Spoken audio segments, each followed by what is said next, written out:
Hello everyone watching at home, this is Adelaide Eternal and we're bringing you our monthly vintage tournament. We're in round 3 now and you're with Sarven McLinton in the booth with Beckett Wolfe. G'day guys. So we've got a nice little treat for you today. It is a mentor match but with a twist. So we've got Barb on blue, white, red mentor and we have myself on Esper mentor. So let's have a look at me. Well, Sarven. He is currently Hall of Fame leader. He has 2 vintage wins, 3 legacy wins, and 1 Highlander win. And as you can see there, very menacing shot from Sarv. Not the friendly commentator you know and love here at Adelaide Eternal, but if you get him down in the ring, you know, and just behind a bit of cardboard, then it's a scary sight. So obviously Sarv known for tempo control, experienced in a variety of strategies across formats, and I'd say vintage. I don't know if I'd call it tempo, your current deck, but I'd call it control. Well, I guess we'll have a look at my deck.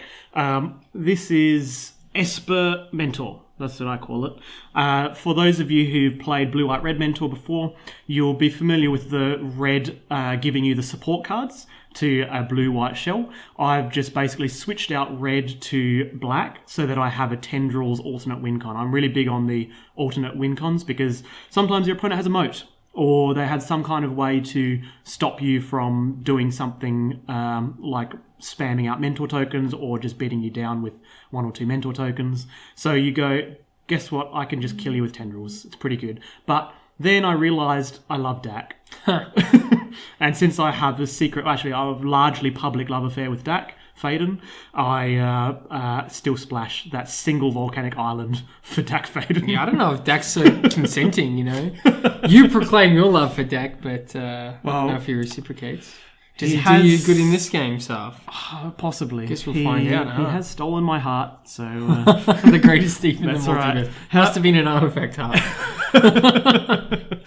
So, Barb is playing more Dax than me, so I would say that gives her the Dak advantage. The double Dak.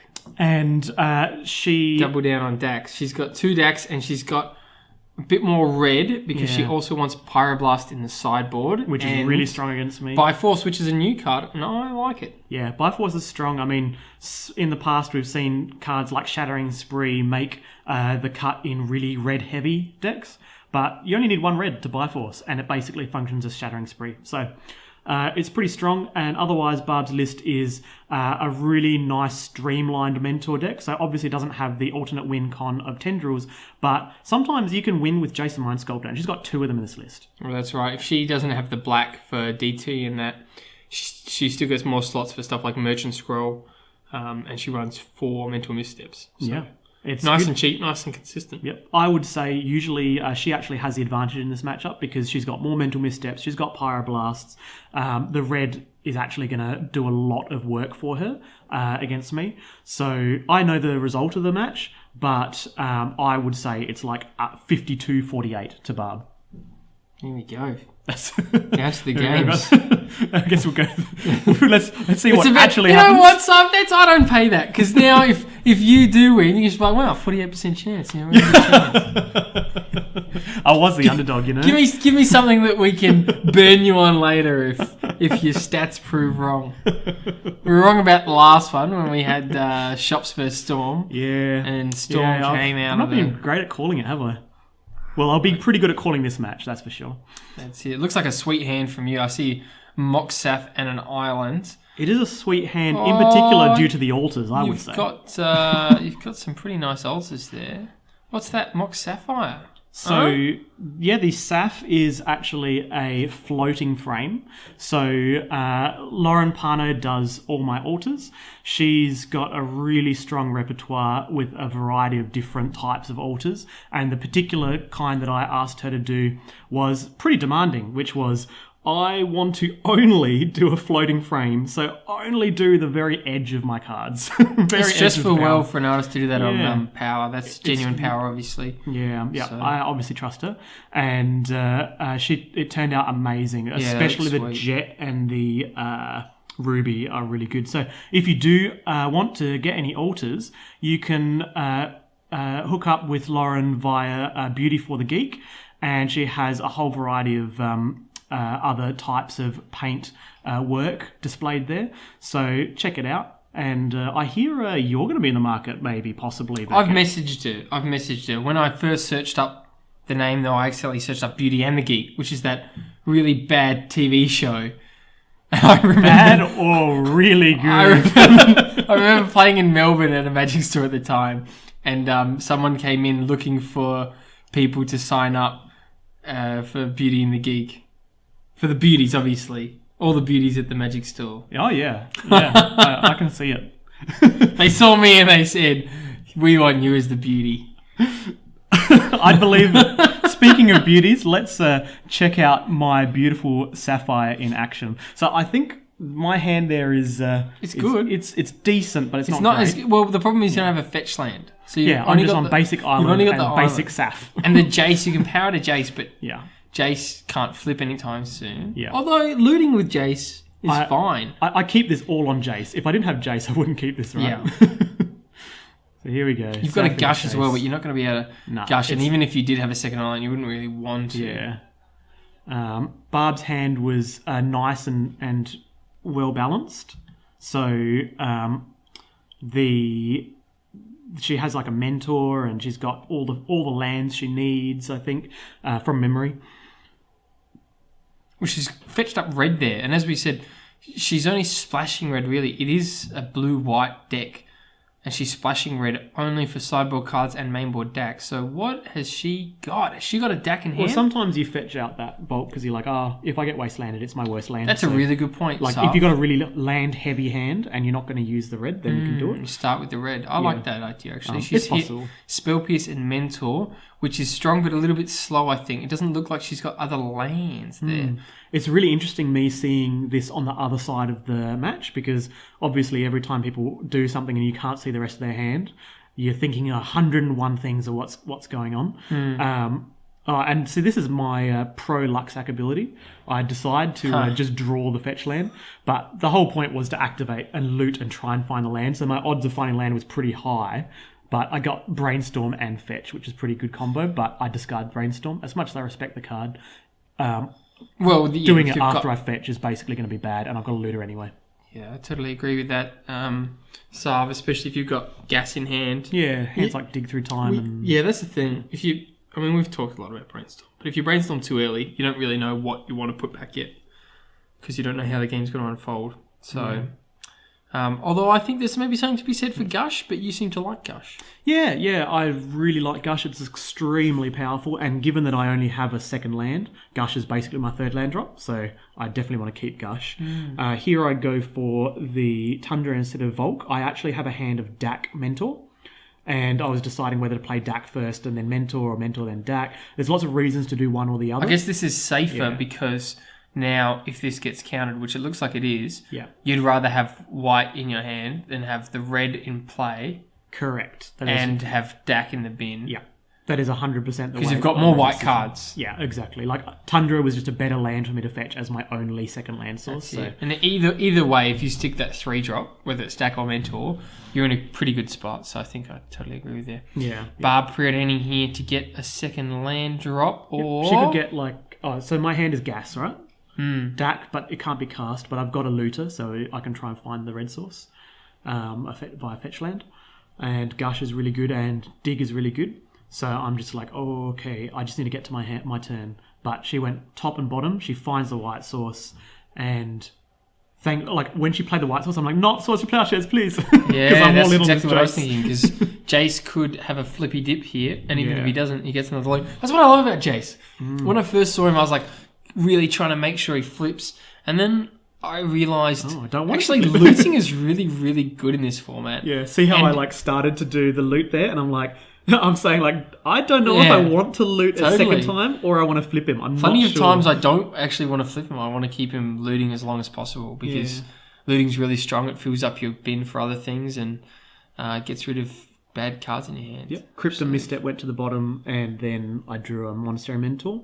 And so here I get to just activate again, and this time I will flip him. Yeah. I draw the powerhouse of my deck, which is Demonic Tutor. So when you're playing the Esper version of this deck, basically it's exactly the same as the blue-white-red version, but instead of Merchant Scroll and Mystical Tutor, you get Demonic Tutor and Vampiric Tutor. Yeah, they seem like just strictly better, right? Yeah, that's right.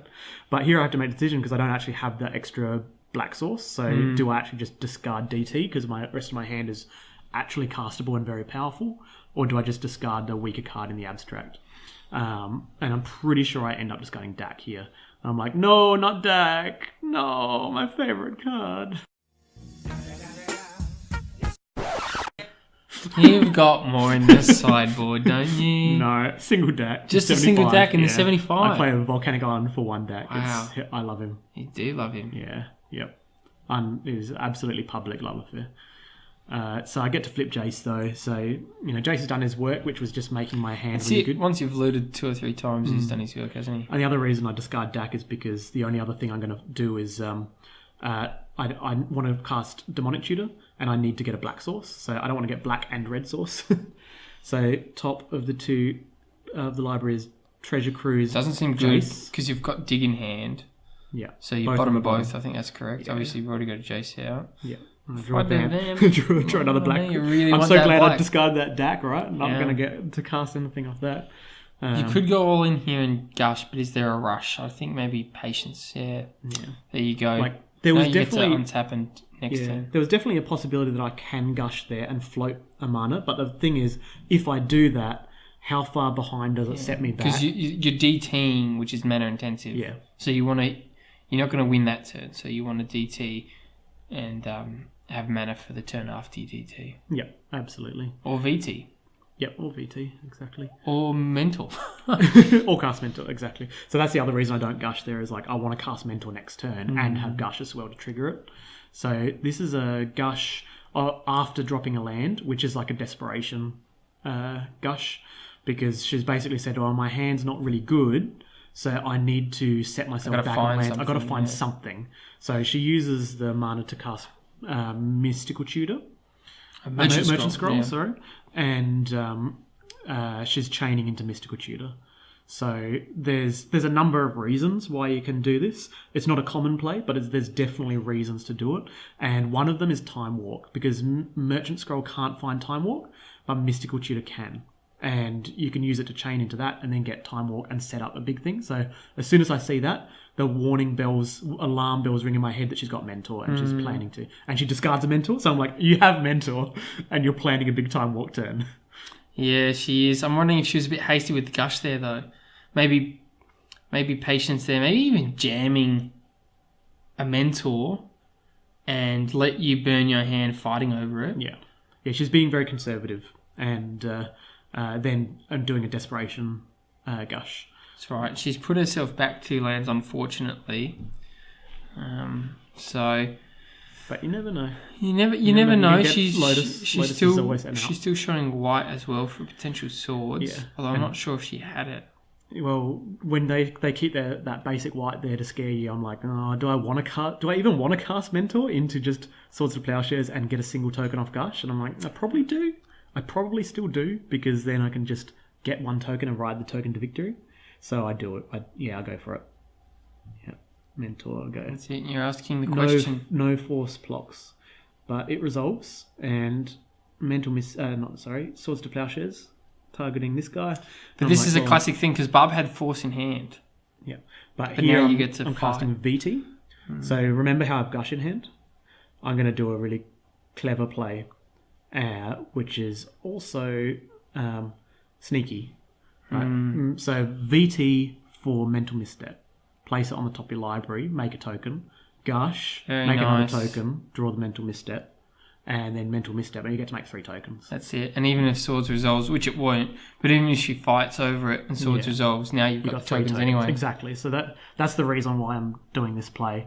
And one analogy I had heard in the past is when you have see, there's Mental Misstep going on top. It's like a this play is sneaky, but it's not necessarily great. It's fine because I could also just leverage the It looks VT. elegant though, doesn't it? It looks like it, but like I could also just leverage a VT and get a really good card like your boss will, and do that another time later on in the game. But so I'm kind of like, But he's on camera. But I'm on camera, so I've got to do something. He's got to flaunt I do it something, up, guys. Yeah, this is for you. So I was playing suboptimally risky, for right. you. All right, so you better respect it. Especially when I get blown out by Gush by force of will. Oh my gosh! It's not a blow though, because you still got the Toki. You got double tokens, right? Oh yeah. I'm still fine with this, but like I would have preferred. It would have looked pretty. It would have looked better. Pretty fly. And instead, like Barb correctly forces the Gush, not what I'm going to draw off the Gush. Yes. So like not allowing me to get a whole bunch of triggers, and also knowing that I obviously VT'd for something that I want to cast. So she correctly identified that. And either way, I end up getting 2 tokens instead of 3, which is a significant drop in the clock. But I do have active JVP for next turn to flashback, and STP on 1. So as you can see, Mentor players, everyone who's played Mentor before and played against Mentor respects Mentor tokens. It's when people don't respect them that the game goes awry. If you leave me with 2 tokens, I can actually kill really quickly. Half the clock, right? Yeah, and as you can see, I have VT'd and draw the best card for the situation, and now it's the worst possible card I could draw. 2 Swords of Plowshares already gone. And a Mystical Shield. And Mystical Shields. There's still things out there. So bad. There's still it's things pretty out bad. there. My flashy play turned out to definitely bite me. But you can DT here. But I don't want to. I definitely want to DT, but I don't want to flash anything back because keeping JVP around is really good. Keep him around longer for one more turn and then flashback something. Oh, no, I would not be killing JVP when there's no pressure. No, I meant the DT in your hand, not the VT in the bin. Actual DT. Actual DT. Legit and you've DT. even got Sig through time? I've got Dig in hand, I believe. And you could do it. Yeah, so here we go. DT, prowess trigger. So the battle of the token, the little token that could, he's going to keep going. He's going to go all He's the a way. Fighter. He's a survivor. Even if he's not going to go all the way, he's going to go far enough that Barb has to play. Yeah. Has to search for a sword or That's it. or protect, unsummon it with a Jace, etc. It eats a card, or it eats some kind of card advantage, or it gets or gives you tempo at some point. Yeah, that's it. It's very useful, and it also protects my Jace on a swing back for some reason. So, like, the tokens are really good, and as I've heard other you're just getting a call here just to get further ahead. I think that's fine. Also, reason being that I have JVP ready to flash it back as well. So, just to pull ahead as far as possible. And the question is, do you A-call now in the main phase of your own turn, or do you do it in their upkeep? Like, there's a lot of reasons to do it one or the other. I'd A-call now. Hit a land. Oh, you've already played land. I've played a land, so like... I don't think it matters too much. You can do it and then get a Mox and do some prowess triggers, or you can pass and do it in their upkeep and just tap them down off their blue mana because they're going to cast a Pyroblast on it. And that's kind of what I'm debating about at the moment. Fair enough. So especially when she's a bit land light, if you can get her to do that. Yeah. I mean, you've got the misstep backup, but tapping her out. Yeah, in your upkeep, I think that's fine, I agree. And I believe she correctly allows it to resolve because she needs to cast Mentor here. Like, that's what she needs to do to get into the game. And so I'm like, well, if you don't counter this, you're going to cast a Mentor, right? But she's got Time Walk, so she's just trying to build up those land drops that... she's a bit far behind, that's exactly right. So she wants that. Yeah, sometimes Time Walk is just an Explore. It is what it is. And here's the Mentor. So, like, there's always a chance that she was searching for a 4th land drop, which allowed her to preordain after the Mentor, and that's why you Time Walk there. And it's in the bin now, so it can be flashback from JVP at some point later on in the game. But now I'm just so far ahead on cards that I'm just going to keep bashing in with this little token and or protect my Jace with him. That's it. She's got to be careful. Looks like you got a Time Walk there, but she's got to be careful because you could do some kind of instant speed block. I don't think that's where the game's going, but you could do some kind of instant speed block and kill a Mentor. And it's definitely something that can happen. There's swords. But swords is there. And so, like, I'm kind of going, well, I'm going to have to fire swords off on it anyway. You're going to probably mental misstep back or force of will back, get some tokens, and we're going to play the war where she ends up having more tokens than me. So it's a very worrying spot. Like, as much as it looks good, it's like that only resolved there and paid off because I was lucky. Because She's She got could cards well in hand, have- and she could have mental misstep or 2 mental missteps. She runs or could have 4 three. in the deck, Yeah, so which like is heaps actually. yeah, it's definitely a thing to be aware of. When people go, oh, I've got this SDP, I can definitely do this. This is great. Time Walk here for you is pretty good because you've got a Jace out and a critter to do a bit of damage. Yeah, the Time Walk puts me so far. Is that a ahead. Soul Ring as well? I don't run Soul Ring in this. I run Mana Crypt Mana. because it costs. I don't want it to cost 1 mana, but the Prowess triggers are really adding up here. So bash in for 4, go to the next turn, get to up JVP, keep him around, and keep bashing in with this little token. So yeah, a lot of the time when the philosophy when you're a mentor player is once you resolve mentor, don't worry too much about trying to eke out the best advantage. What spell do I counter? Where do I place my misstep? All of those things. Just generate tokens. Just do. If they do something, respond to it. Make a token. Whatever they do, even if it's not. Because you're always getting the value. You're always exactly getting the value, exactly. So your engine is online. A lot of the time, people be very conservative when they've got their mentor out and think about what to counter, but you're usually fine with trading. And even online. protecting your mentor. Yeah. You don't actually need to protect it that hard if you've already got 6 tokens out. Exactly. Because all you really need to do Is make the tokens. is just make the tokens, make sure they can prowess next turn and swing lethal. Yeah, that's it. So here I get to dig, and again another prowess trigger on that little dude. Get rid of all the fluff in the graveyard, and I get to look at more cards to make more prowess or play a mentor. Like finding another mentor off this dig would be really good. That'd be one way to just pull ahead. I mean, I'm already ahead to seal the deal. I'm pretty far ahead after getting to Swords to Plowshares, her mentor, and not generate any tokens for her. I think it started going south when Barb was forced to pitch Mystical Tutor, which is what she merchant scrolled for and gushed for. Yep. So she really wanted to use it. She really wanted to use it. She lost all that value that she got off the gush and the search, and she ended up having to pitch it to Force of Will anyway and being down 2 lands. And I think that's where, from there, when you've got the active Jace, that slowed the game down. And the slower the game goes when you've got the active Jace, the better it's going to get for you. So yeah, and now that I'm ahead with the dig, I missed that. Was that a mental? It was just a mental preordained. It's just getting ahead. I'm not looking for anything specific because I've already got the win con out, and you're forcing her to have something next turn now, aren't you? Regardless of whether or not you need this mental in the grind. You don't need it in the grind at all. But you are asking the question of her, aren't you? You've got a force backup and a misstep backup. I've got balance backup, and that's why I don't mind committing here, because if she does kill it and then she plays her own thing, and then I get to so these are misstep generating tokens again.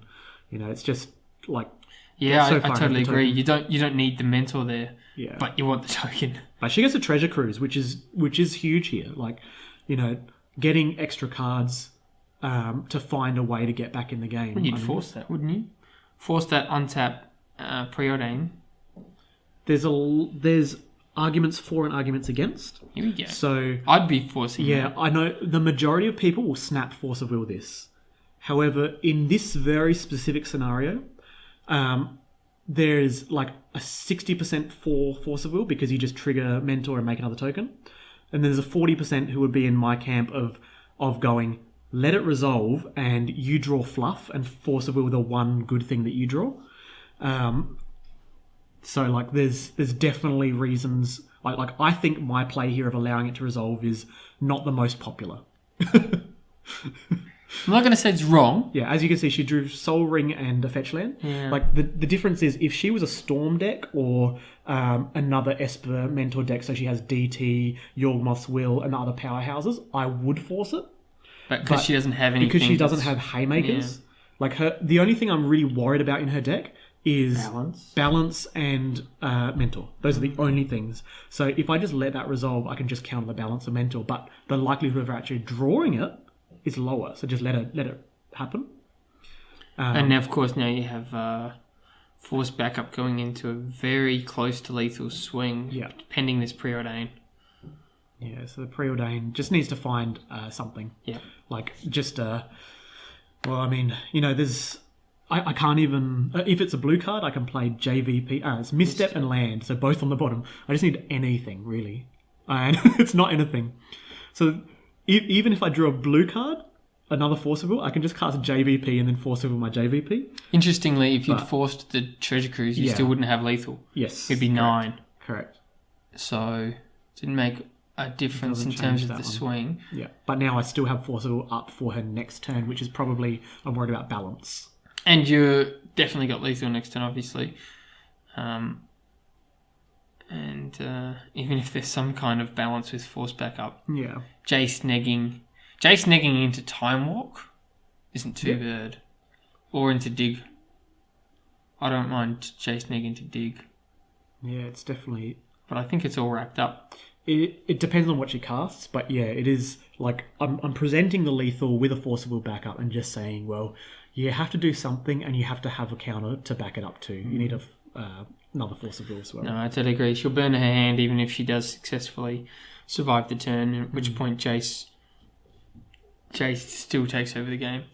And now a lot of people, that this kind of matchup with Mentor versus Mentor is highly skill intensive and it's a lot of fun to play. And she gets Dak here, which is like not irrelevant. So I even let Dak resolve. Yeah, I guess. Yeah, because Dak's it's card parity. Three mana for her to spend. So she has Brainstorm in hand, and I'm like, well, I'll just let that resolve because you're going to Dak anyway. So you're basically going to choose the best card in the top 3 cards, and I'll counter that.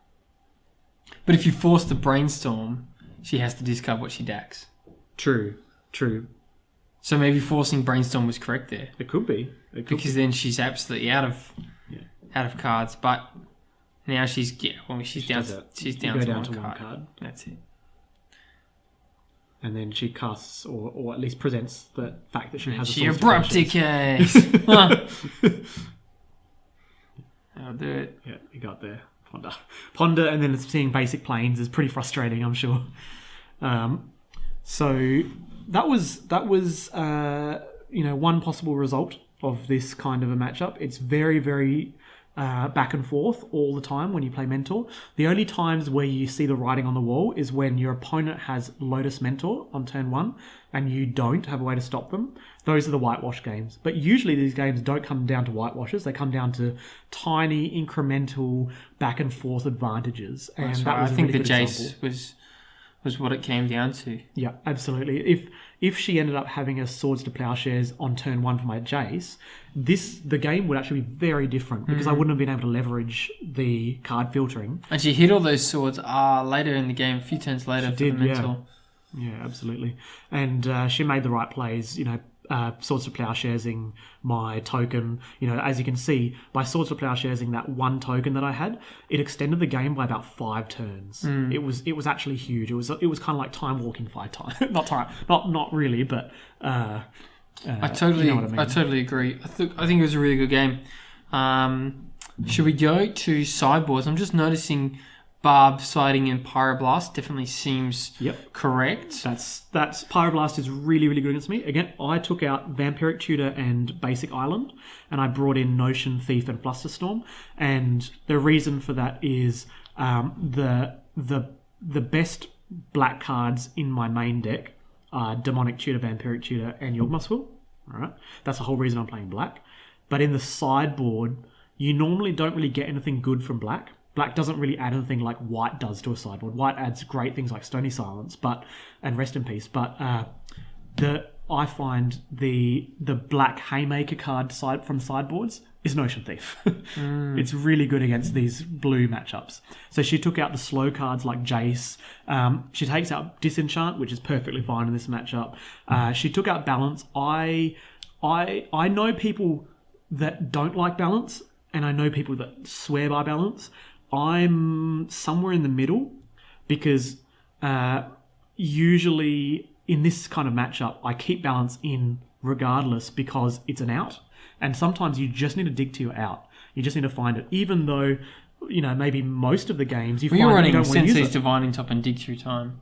Yeah. Right, so and Dax, so it's very likely you can that find you are in a position where you need an out, and you can dig pretty hard for that. So absolutely, and a lot of the time, balance is basically supreme verdict for 2. Obviously, it can be counted, but the whole point is that it's a wrath effect for 2. And sometimes when they've got a mentor out, you just have literal no answers, and you need that single balance. I have had arguments from other people that say, but so many times in a creature-based deck, why would you want to play balance? It's not good. But I don't see it as a creature-based deck. I think it's an out. It's only running 3 mentors, right? Yeah, and at the end of the day, balance it's fundamentally an additional out. And if you had your mentor out, you wouldn't play balance. The fact that you wouldn't play it doesn't mean it's a bad card. Yeah. It just means it's not the right time to draw it. In the same way that you don't want to draw mana In crypt what context late, do you have draw, a mentor and they have less mentors or less tokens than you, and you're losing? Exactly. If you have mentor out and you've got the mana you're untapped, obviously, then you don't really need to balance because you're already winning. Exactly. So yeah, you just probe on the right hand side. Yeah, I've got a probe and some land, but it's a bit land heavy. But you got a preordain, probe, 5 mana sources, mull. Sinking it. Yeah. So she's got Soul Ring, a bunch of land. Yeah. So I'm an aggressive mulliganer. If my hand doesn't. I don't look think like I would have mulliganed that. I would have gone lands, volcanic preordain, and then try to dig for gas, and then you've still got a draw step and a probe, right? Yep.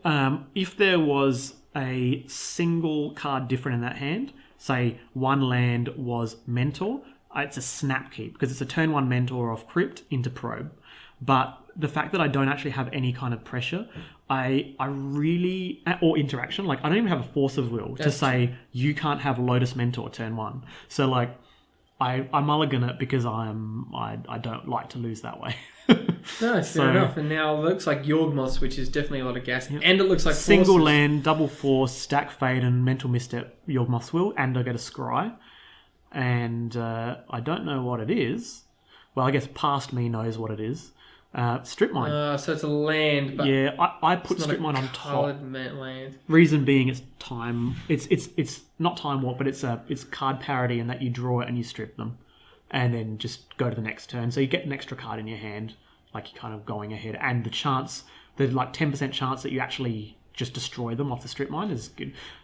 Here, because I know strip mine's on top, I misstep this Soul Ring. Yeah, I agree. I wouldn't be misstepping when you've mulled, but it makes the strip mine pretty much useless. Yeah, exactly. Like I knowing that she has Soul Ring, and now you can just get a free win if perchance she happens to be like, well, Soul Ring Plains Mentor. Yeah, that's a hand. Yeah, exactly. And she doesn't have anything else. Yeah, exactly.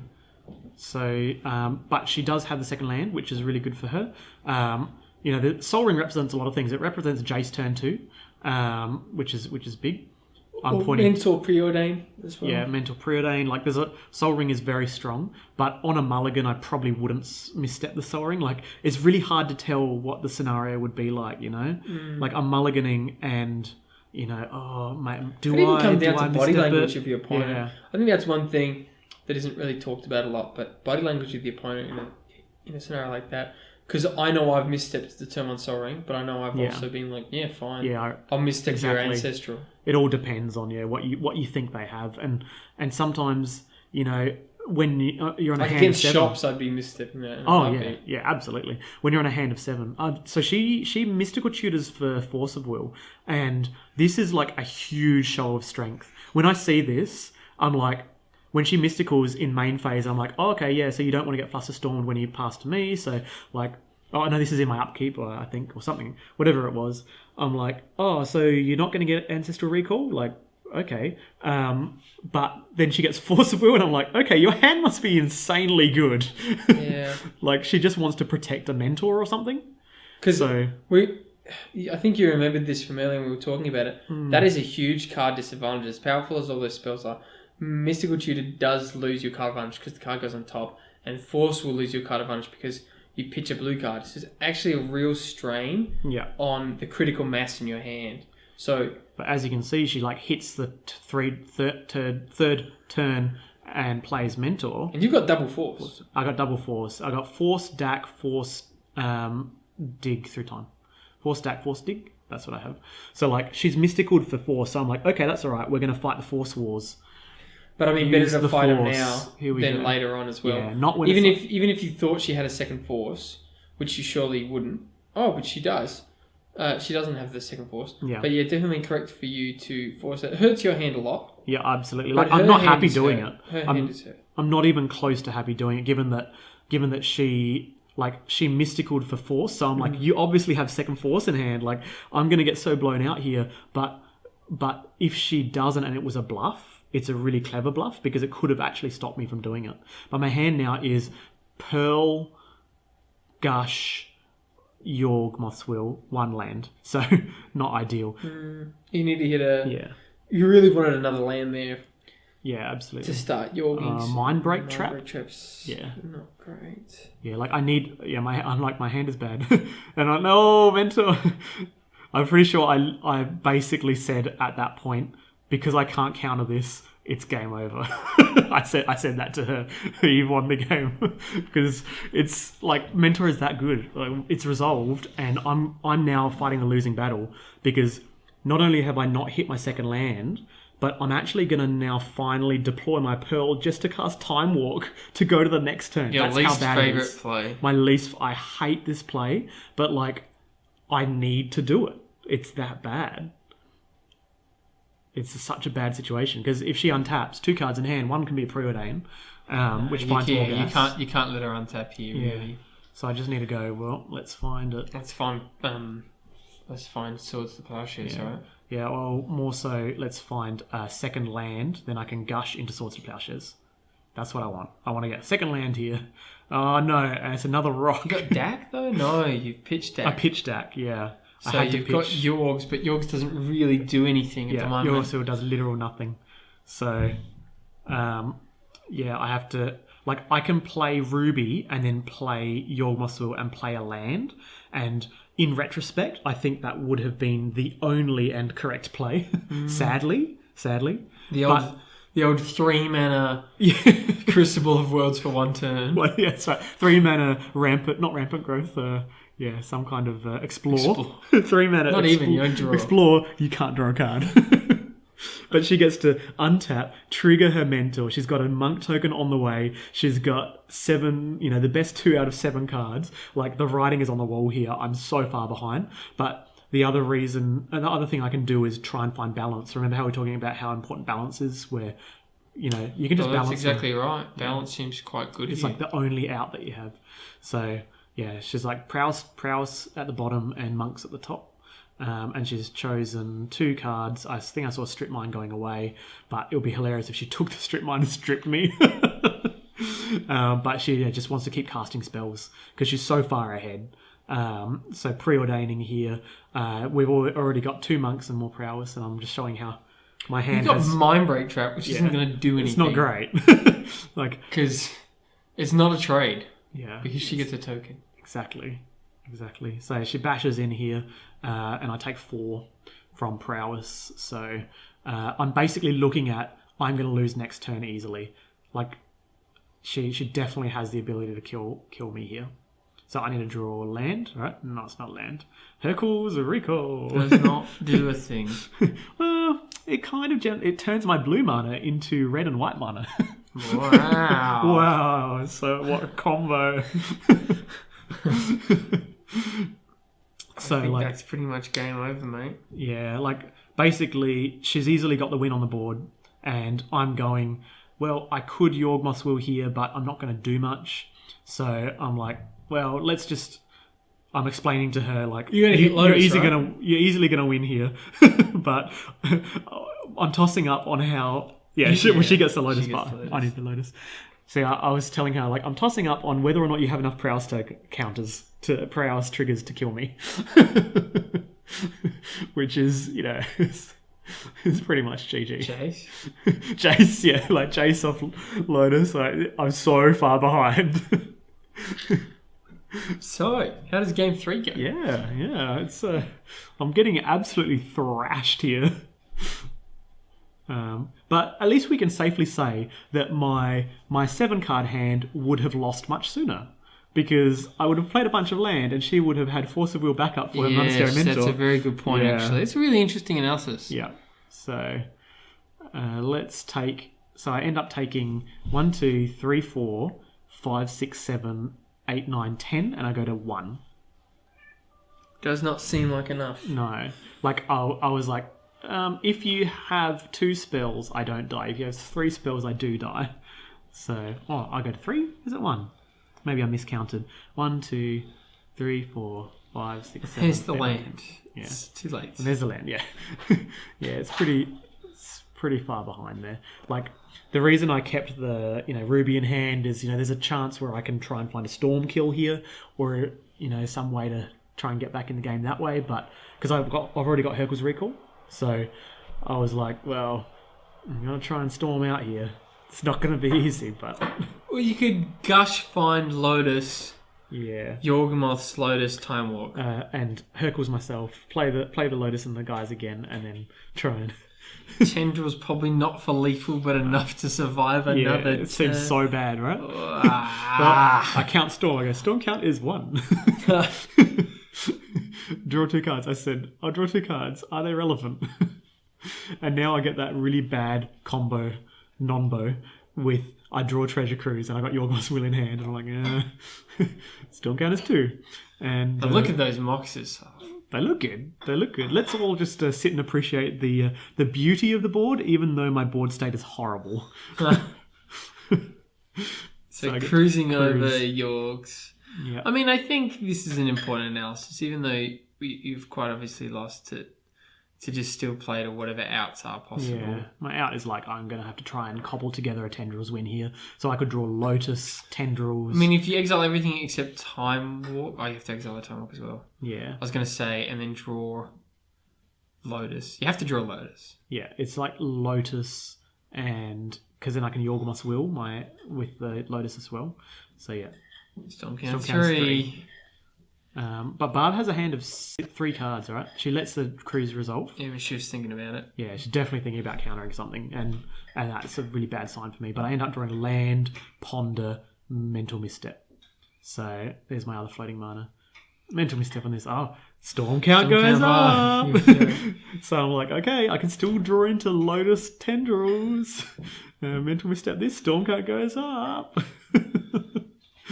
So go to 6 Go to 1 as well. Yeah, go to 1. And I got to find Ponder here and try and find Tendrils and Lotus, right? Yep. None of these do it, so shuffle, right? Yeah. Sick. I'm like, cast top, try and find things. No, I just have to. But sick even rip casting Preordain, sinking 2, draw a random card, right? Yeah, I just want to sick rip, Lotus, and then I get a Hercules Recall myself. Play the things again, and then cast Yorgos Will? No. I don't even know if I have a line up there. What's my other... Do I have a Preordain in No, there? because we need Tendrils. Yeah, I'm trying to think of what my other you card have in blue, is. you need blue to Ponder again to find Tendrils. Yeah. Off your Yorgomoths. Well, I scoop them up. I'm like, it's not Lotus, so... well. You go play to your outs. Barb there was breathing a sigh of relief because she saw that storm counter going up and she's like, oh no, like... At first she thought it was a joke and we thought it was a joke. Yeah, but it was possible, right? And I'm sure she debated there about whether or not to mental misstep something because, it adds up to storm and so on. But it's good. It's very humbling as well that Barb has been watching all the videos with me playing in them. She told me she's been watching me keenly playing Mentor, and then she has been. She started playing Mentor because of that, hasn't she? Yeah, she's started playing Mentor, and she's been. And she's gotten really good at it, actually. Absolutely, she just thrashed me that game. It was like it looked like I was playing a game. But it looked like it for most of it with me, shaping this double Force of Will hand, and then she's like, yeah, okay, I'll let that resolve, and then I'll play my second Mentor, and I gotcha. Once that Mentor resolves, it's really hard to get back, isn't it? And that's why balance is good. So no sideboard changes for you going into game 3? No, I don't really change the sideboard because my game 1 is already fine against other control decks. That's why I only have 2 sideboard cards. Only basically taking out Basic Island because you don't want to land flood, and taking out Vampiric Tutor because it's horrible card disadvantage, and then just trying to slog your way through with an extra counterspell and Notion Thief. But my sideboard is like 13 cards against all my bad matchups, like Shops. Shops is pretty atrocious for me. It's fine because I'm running main deck Swords of Plowshares and I got a Fragmentize main and stuff like that. But it's the only reason I do that. Yeah, I do that because of Shops, and it's still often not enough. You find that, don't you? You have just a huge critical mass of cards. Even for something like Dredge, I'm still running 4 ley lines for Dredge, among other things. Yeah, I think I got like 7 cards in my sideboard. I've got 7.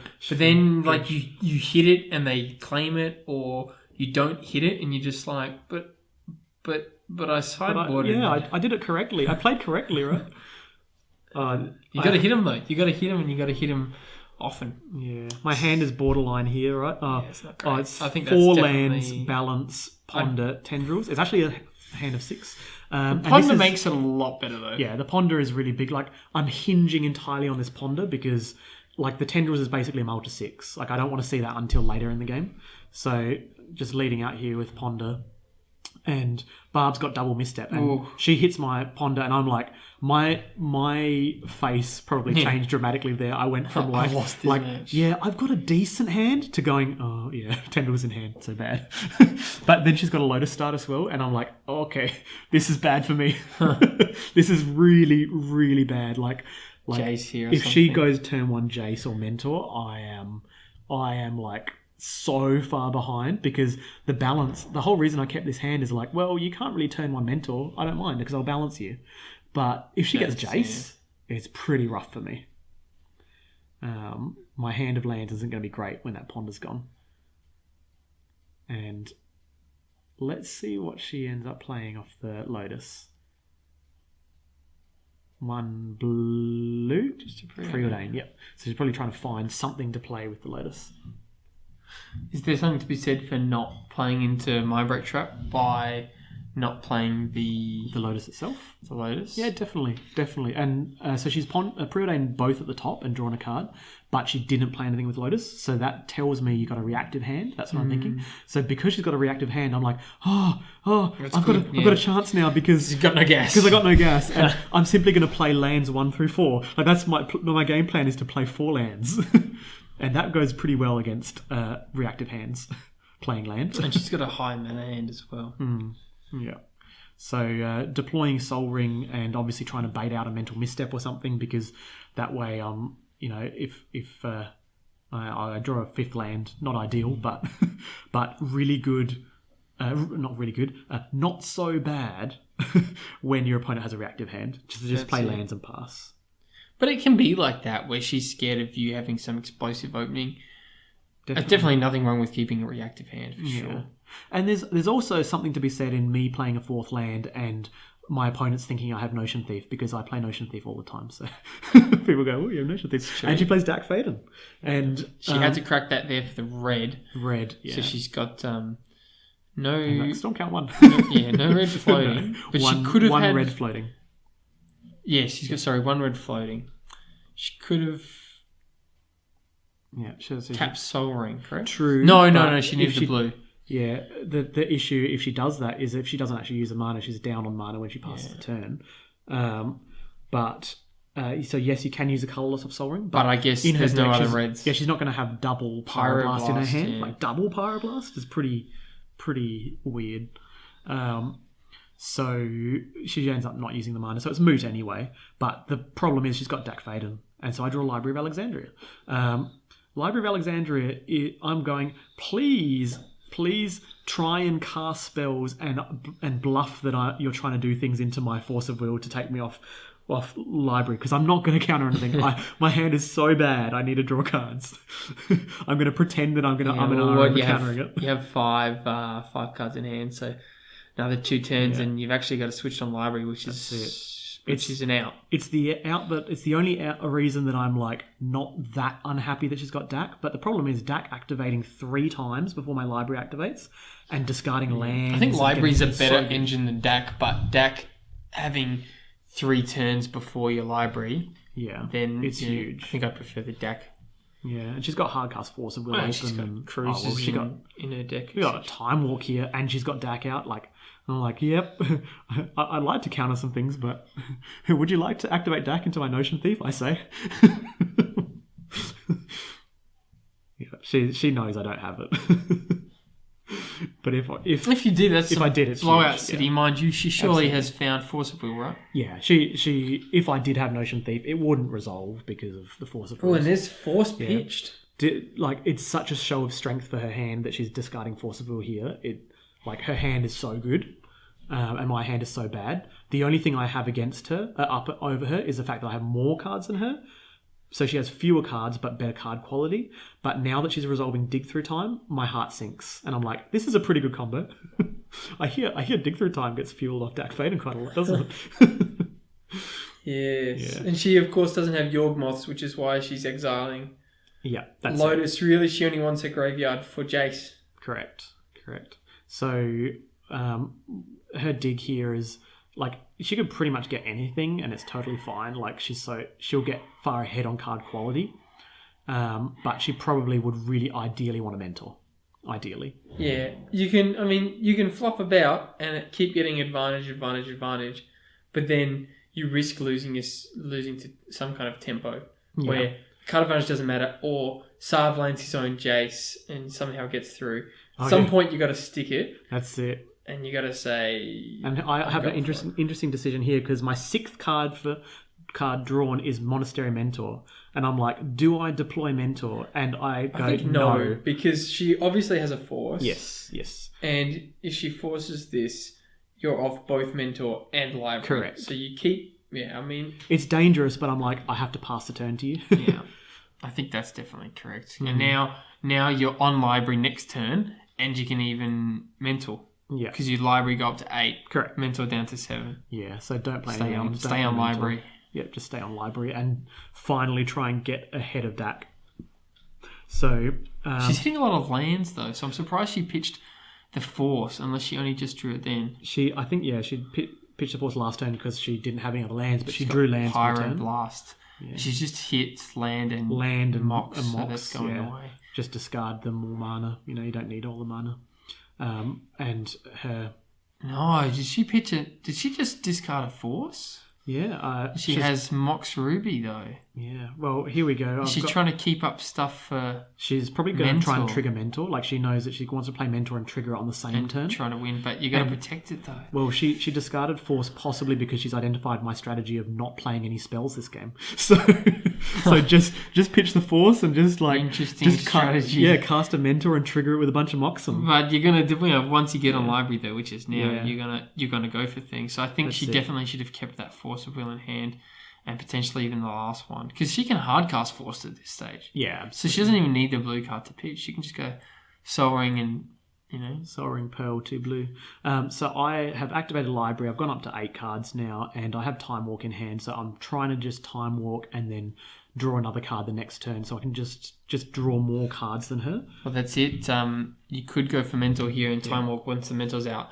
But you have leverage in the sense that you have Library. So Time Walk's... good. I played a land there. I didn't want to because, see, I'm like, I don't want to play this extra land, but I'm playing around Spell Pierce. But she gets winning with Pyroblast. So I'm like, yep, that's pretty good. and it forced me to play that land, which I didn't want to do.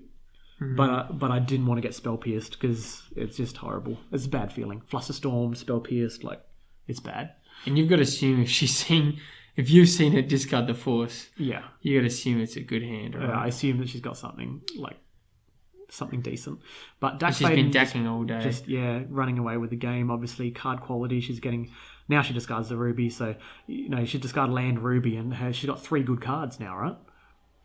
And this is Jace Varin's Prodigy. Yes. And the Jace plus Dak interaction allows her to loot a whole lot. And she's still going to be able to cast awesome stuff from her graveyard next turn because of Jace. So, like, I can't let the Jace stick around, but I got to draw cards off library, and I'm definitely priced You into could casting balance swords. here, couldn't you? Oh, you've got swords. I got swords. I definitely want a swords, not balance. Because you'll lose your hand. Yeah. So you can swords and mentor. So you mentor first? Yeah, well, if I do that, I can't remember. I'm on 8 cards, right? Because I drew off library. So yes, I can do that. I'll go to 6 cards, and then I can go up to 7 the next turn for library again. So yeah, mentor first, and then she gets to cast 1, 2, 3, 4, 5 hard cards. That's why she pitched the other force, because she had 2 forces in hand, and you can't hard cast 2 forces. So It's yep, true. Mind you, you can assume that you'll draw blue cards eventually. true. So, I would be playing a bit more conservative and keeping as many forces as I can. Oh yeah, I agree with you, but I think that's a That's the possible logic. avenue that she was thinking of. And here I don't get to make any tokens, and she knows how good it is once a mentor resolves to be able to create even a single token, and correctly obviously deals with the mentor. And even though her Jace goes, she's not that sad. And she plays Wasteland, and I'm like, I sink back into my chair because I'm like, the good times are over. the good times. The It's good gone. times in the Like I library. spent so much time to get into my library, and then she goes, "Your library card has been revoked. Get out of here!" No, Too noisy. She basically just picked up my backpack full of library books, and she emptied them out on the street and kicked my butt into the gutter. And now she's got Treasure Treasure Cruise Cruise, with like- a whole bunch of mana. What's Dax Ultimate do? If you target if things, you target take them? stuff, you steal them, just like he targeted my heart. Wow. So she's casting Treasure Cruise, which basically is 3 library activations, and she's wasted my library. Like, I'm so far behind now, it's not funny. And she gets to keep deploying threats. That's pretty good with the active Brainstorm with active fetch is pretty nice. Like, after having Dact as well. Preordain. It looks like a handful of gas, though. It's so good. Preordain. She puts away 1 land, that was a Ponder? Flooded Strand, and then 1 other card, I can't see what it was, but it was obviously something bad. So, and she gets rid of I think both she of them. had Preordain a land, and she's kept Ponder. Yep, so she's kept Ponder and 1 other card. Are you sure? Either way, we're going to find out pretty soon, because they're probably going to be deployed. Like, she's just trying to look for a mentor here. She knows she has this game, and all she needs to do is finish the game, because she knows my hand's obviously garbage. If I was basically doing nothing to stop her. You haven't countering done anything. I've done nothing, right? You've played library, gotten up to library, and then time walked to stay in library. Yeah, and then just Ponder. Like, as you can see, everyone can see my hand is land, And that balance. Tendrils is still in balance, hand. That's your tendrils, opening hand, pearl. Tendrils. Yeah, that's why every time I see an opening hand with Tendrils, I'm like, this is a hand of 6. Do I keep the hand of 6? So she keeps chaining them in, and Akel, like, so far ahead. But what number spell is it in the turn? Oh, it's It's my break time trap. for Mirror Break Greg. Mirrored Break Greg comes out and counters the relevant card. I'm happy with that.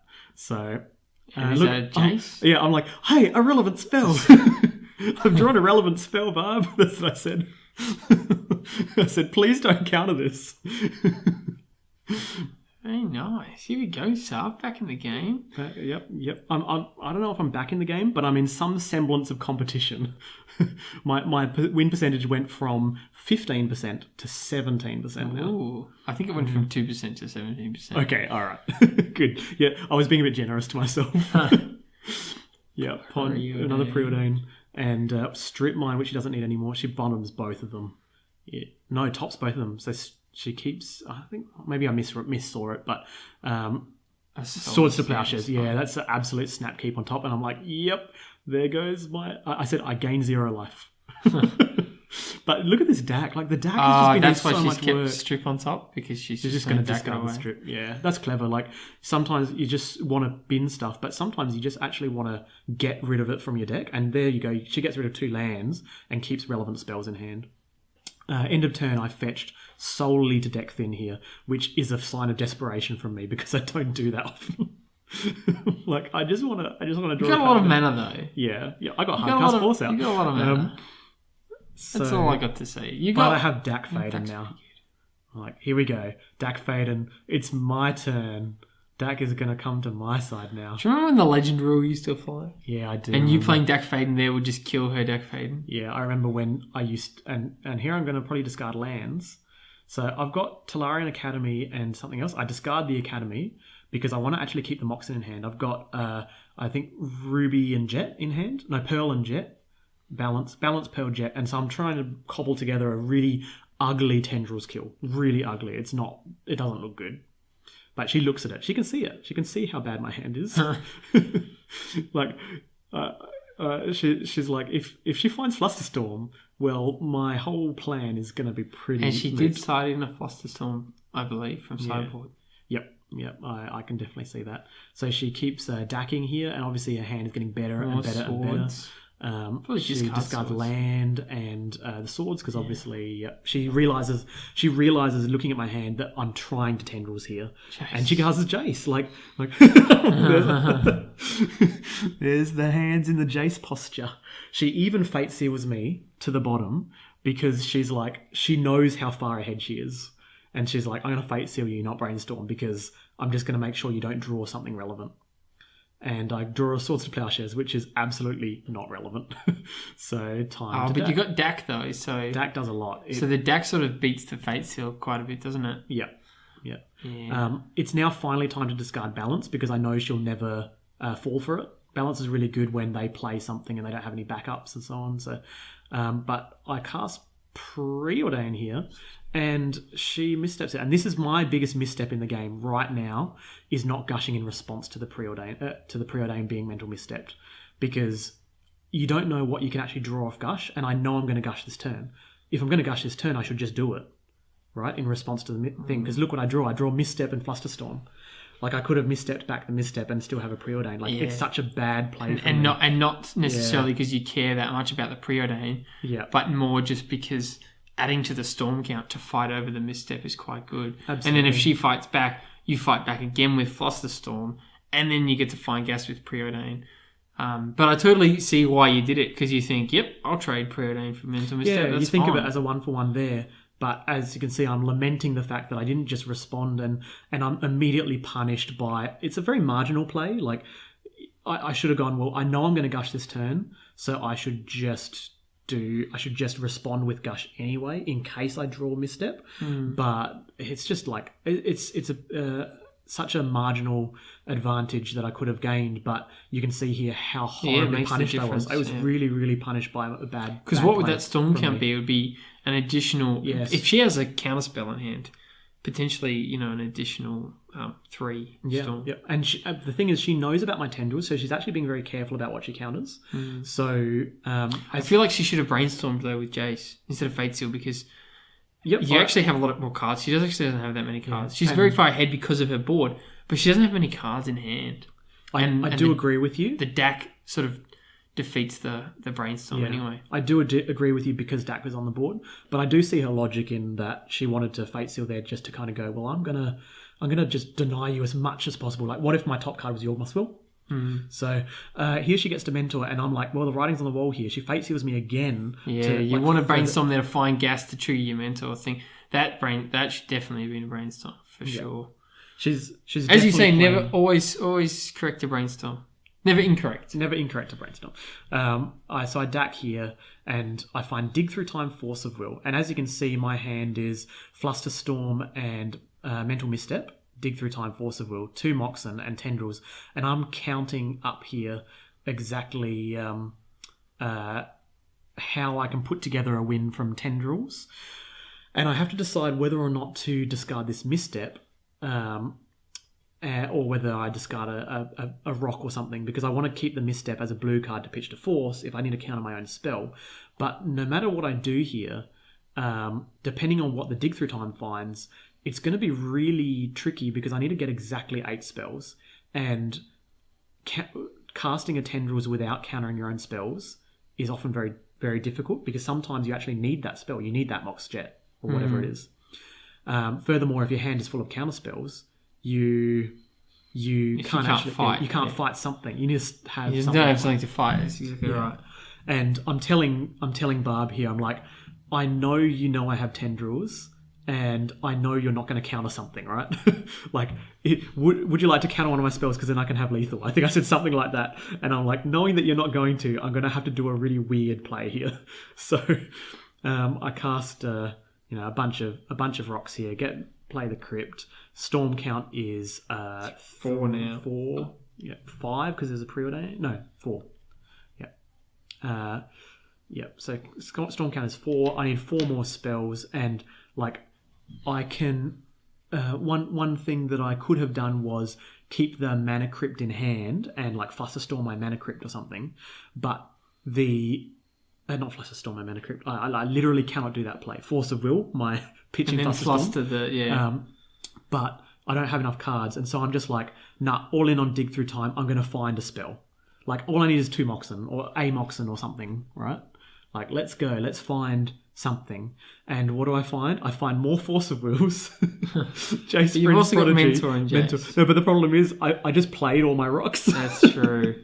So, I should have just... I should have played the Dig first. Yeah. So this is just a series of bad sequencings, punishing me to really marginal punishments. Well, it's teaching you, isn't it? It's teaching me, yeah. I'm just I should have just kept the crypt in hand or something, and just so that I had something in hand that I can Force of Will myself on.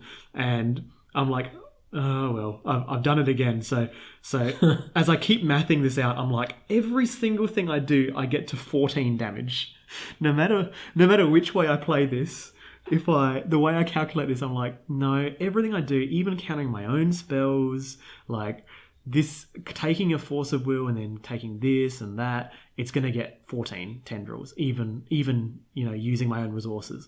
So do I take Mentor and then just take a Force of Will and trigger it on your turn? No, because Jace is there. So Jace can actually just not interact. Yeah. So I'm maximally punished Jace again for a marginal thing that I Jace can unsummon the did. Jace as well. Yeah, it can. It definitely can. I go, well, I'm in for a penny, in for a pound. I've already played out my mana crypt. I shouldn't have. So now I have to think of what do I do? Play Mentor and Jace can only unsummon one of them. And if it unsummons the Mentor, then you get to untap with Jace. And if it unsummons the Jace, you get to untap with Mentor. It's definitely a line. It's definitely a line. And looking at that, in retrospect, I think that would have been a totally fair play. However, I think I do something else. I can't even remember exactly what I do. So what's the unknown thing in your hand? The unknown is Force of Will, Flusterstorm. Right. Yeah. Now you see, I don't have enough mana to Force of Will my own Jace Vryn's Prodigy, then Flusterstorm it back, because I'll only have 3 mana to cast Tendrils.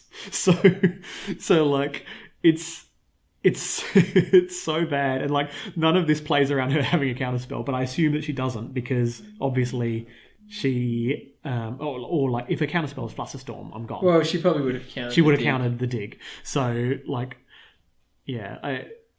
it's I'm going, well, you're not going to counter something, or but you don't. Did she have all 4 forces out anyway? She pitched 2 yeah, and used she one might. at least. She might have actually used her 4th. I'm not 100% sure, but certainly not many left in the deck. She has Flusterstorm. So. Yeah, I think she has Flusterstorm, and I'm I can't play around Flusterstorm, so I have to just assume you don't have Flusterstorm, because you would have pitched Flusterstorm knowing that my hand was really land heavy. But then she saw the tendrils, so I'm maybe you did keep Flusterstorm. Yeah. And I have to keep my Flusterstorm open. And so I'm what do I do? And then I'm okay, well, I take the Mentor, but if I take the Mentor, then I tap myself out and I can't play Tendrils. So I can't just do a Tendrils this turn. So I end up taking Force and Jace Vryn's Prodigy. And yeah, I'm pretty sure I end up okay, finally.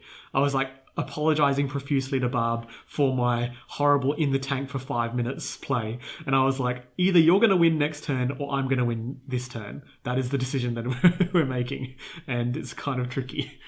I believe we're either in turns or on the verge of... I can't remember whether we are actually in turns or not, because there's a dice somewhere up there indicating turns, possibly. But either way, it was going to be resolved within no matter 5 this number, yeah. But if you've got one floating here. I've so got you one can Tendrils colourless for a fair bit. 1, 2, 3, It'll be tendrils Two for times 6. is 5 and tendrils is 6. Yeah. So you do it, get it down to 4. Yeah, and as you can see, my hand is force plus sword, which is bad against mentor, right? Like, Well, and you won't have floating for Flusterstorm as well. yeah, exactly. And I was really like, well, if you got Flusterstorm, I can't Flusterstorm back up, so this doesn't work. And as you can see, like I could see that how I could force of will my own Jace there and tendrils, and it would be exactly 14 damage. But if I had one more blue source, I could Flusterstorm my force of will And then win. But so like it was down to a single mana. It was really, really tight. So I take it a 4. I do this and I just say I don't tell her. Yeah, so we're on turn 1 of turns, and I say my hand's pretty bad. She's got Swords to Plowshares. So Path to Exile, because she brings in a 5th removal spell. And I just force of will pitching Flusterstorm because like Flusterstorm's value has now deteriorated, and if I keep force, then I can pitch force to something. I can DAC, get another blue card and pitch force, and then use it and have a blue card to pitch to force. I mean, so here she should unsummon Jace, right? Yeah. However, she I think. Oh no, she fate seals again. Yeah. That's I think she should have been brainstorming. Yeah. So I think the 2 correct options there are either bounce or brainstorm. And the reason that I think you don't bounce is because you assume that I have a card in hand that somehow interacts with the possible Jace activation. Because Jace... Yeah. Like I wouldn't do it if I don't have a way to back Jace it up. will only right? win when it ults. Yeah. Which is not for another couple of turns. Yeah. So she... Like, I think the correct one is to brainstorm, and then you just go, like, I'm just going to put all these tokens, as many as possible, and just try and present lethal. But she, and this is good. Like, she's got Preordain into Gush. She's got, and I think there was another spell as well, a Source of Passion. So she's got 3 prowess triggers, 3 monks in play. Balance from me is already gone, and she's just trying to generate as big a board presence as possible. She's got a pretty big board presence as well. Gush is a really good draw there. And given that, although I tendrils and gained some life, which is not, like it does, it's pretty much irrelevant. I was like, this life total was irrelevant. You're going to like try and lethal me in 2 turns or something, like because my life total is actually much higher than this, right, from tendrils, but so I roll from Mana Crypt. So I don't lose the flip. So draw a mentor, and I'm like, well, I'm not in on the mentor plan, but DAC is a thing. So we ran out of big dice. So Barb graciously says, DAC is on such a high life total, it's irrelevant. And we're like, yeah, we agree. DAC's not dying. It's infinitely large. So I DAC to draw some cards. I get a Monastery Mentor, a land, a Force of Will, and a Jace, the Mind Sculptor. So pretty sure you just pitch Mentor because I'm not going to win the Mentor battle here. Because she's already ahead by 4 tokens, I believe. Mentor and 4 tokens. I'm not going to win that fight. So keep Jace and... but don't you want Mentor so you can cast Mentor for your Storm count? But I've got Jace, so I can just cast Jace for my... Yeah. So cast Jace. I keep trying to bait out some kind of counterspell. Because I'm like, like the way she's played, she's telegraphing that she's got a counterspell, and I don't have to, have to be worried about it. So I have Ancestral Recall, Force of Will, and I put Ancestral Recall back on top because I'm like, I'm not going to cast this. Yeah.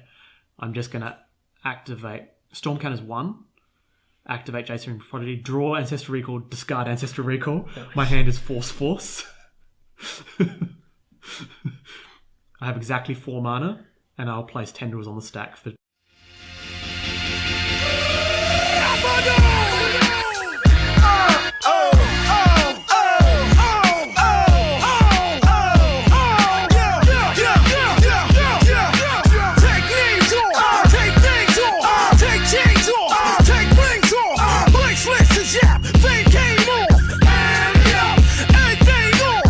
Very nice.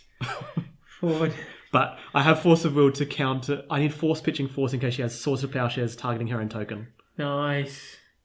Or force on one of the storm copies. Yep. So if she has a counter spell, I just need to force it. So that's why pitch a call from that. Wow, that's funny. That's a good game. Yeah, that was good. There were definitely different avenues. Like if she had the sick read on me, she could bounce my Jace with her Jace. But like it just depends on what the read is. I think once she knew she had mentor, she needs to go. You Brainstorm. only uptick Jace if you're like, this is my win con.